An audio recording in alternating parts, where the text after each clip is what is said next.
Барлықтарыңызға сәлем достар. Бүгін сіздермен табада пісірілетін медовик тортының рецептімен бөлісетін боламын.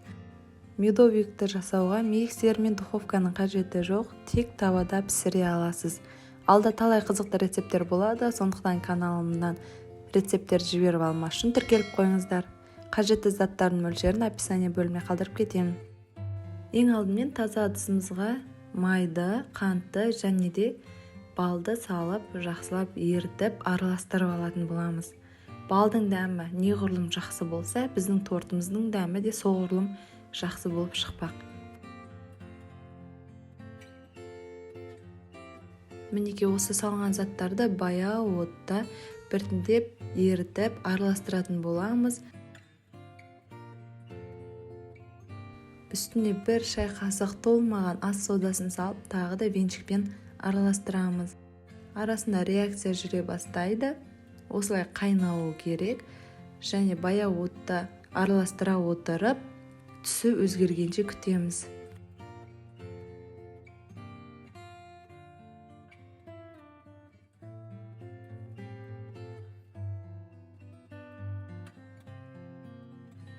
Мінекей біздің массамыз қою сары түске енді, қоңырқай түс болады. Және осы массаны жақсылап суытып алатын боламыз. Әбден суығаннан кейін жұмыртқаны бір-бірден салып отырып венчикпен араластырамыз.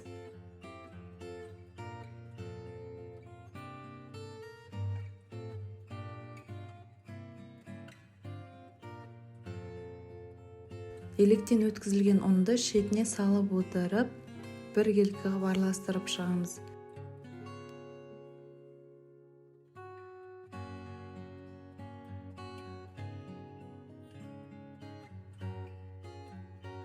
Біздің массамыз өте сұйық болмау керек және өте қою болмау керек. Орташа болуын қадағалаңыздар. Ұнды көп қоспаймыз.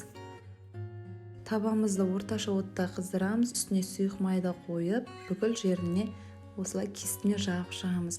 Және де үстіне бір ожау тестаны, яғни массамызды құйып, күтеміз. Ол өзі жан-жағына қарай біркелкі болып жайылатын болады.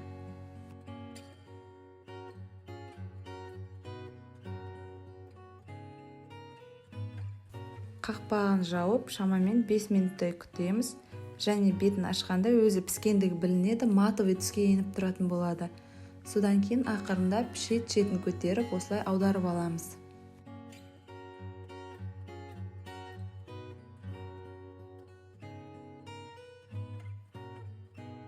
Екінші жағының пісуі көп уақыт алмайды, 1-2 минуттың ішінде пісіп шығады.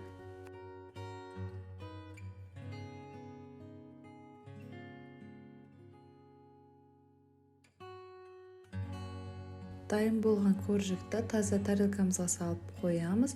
Және ыдысымызда жабысқан жері болуы мүмкін, оны ақырын сүртіп алып тастаймыз. Әрбір коржикті пісірген сайын табамызды сұйық маймен майлап алып отырамыз.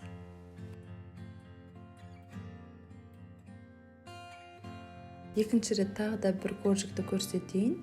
Осылай құйғаннан кейін ол өзі шет-шетіне жайылады. Егер де дұрыс жайылмай жатқан байқасаңыз, табағыңызды кішкене көтеріп, жан-жағына айналдырасыз. Сол кезде біркелкі болып жайылады.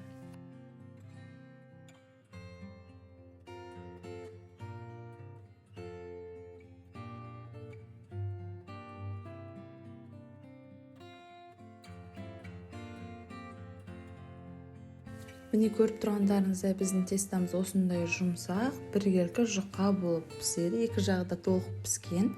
Осылай әрбір коржикті пісіріп алатын боламыз.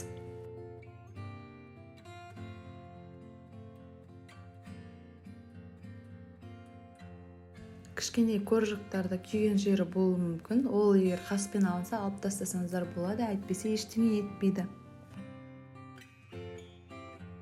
Коржикті жинағанда біркелкі болсын деп, мен осындай формамен артық жерін қиып алып тастап, барлығын біркелкі дөңгелек етіп қиып алдым. Және де шетіндегі қалған коржиктерді таза ыдысқа салып қойдым. Оны бетін әсемдеуге пайдаланатын боламыз.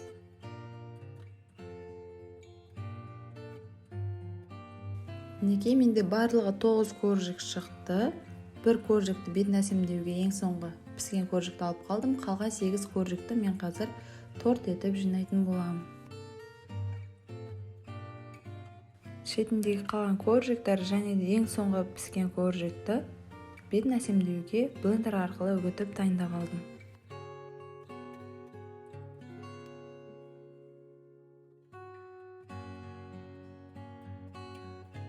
Енді кремімізді жасаймыз. Ол үшін вареный сгущенка немесе жай қарапайым сгущенкаға қаймағымызды салып, венчикпен біркелкі етіп араластырып аламыз. Бұл ең қарапайым крем. Егер де медовиктің дәмі ерекше жақсы болсын десеңіздер, заварной кремді пайдалансаңыздар болады. Оны мен каналымда бөлісіп кетемін, осы жерге белгілеп те қоятын боламын. Дәл осылай әрбір слойға 2 қасық кремнен салып отырып, тортымды жинақтадым.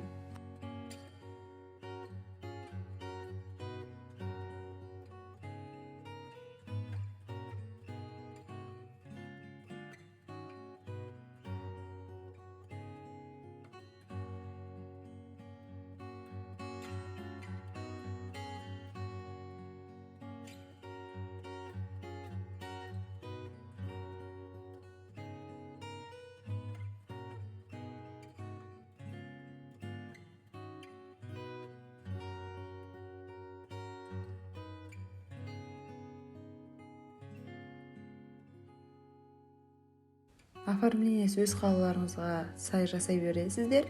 Барлық сыртына кремді жағып болғаннан кейін бағанағы үгітілген коржиктарды осылай шет-шетін қаптап жауып шықтым.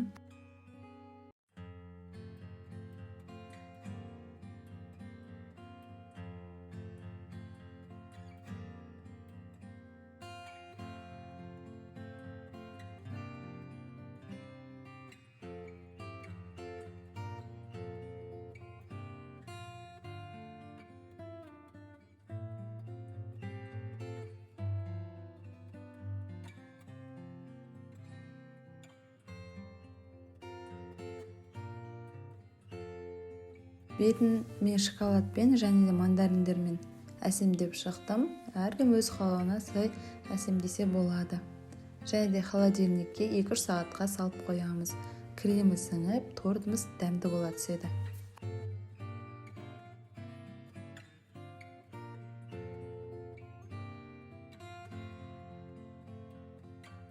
Мінекей енді тортымызды холодильниктен алып шықтық. Менде 3 сағат тұрды. Енді ортасын кесіп көрсетейін.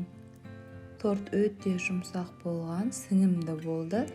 Және де өте дәмді. Үй жағдайында жасап көріңіздер, өте оңай торт. Рецепт ұнаса лайк басып, комментарий жазып, және де каналға тіркеліп кетуді ұмытпаңыздар. Сіздерге ас болсын. Сіздермен бірге болған Альмира.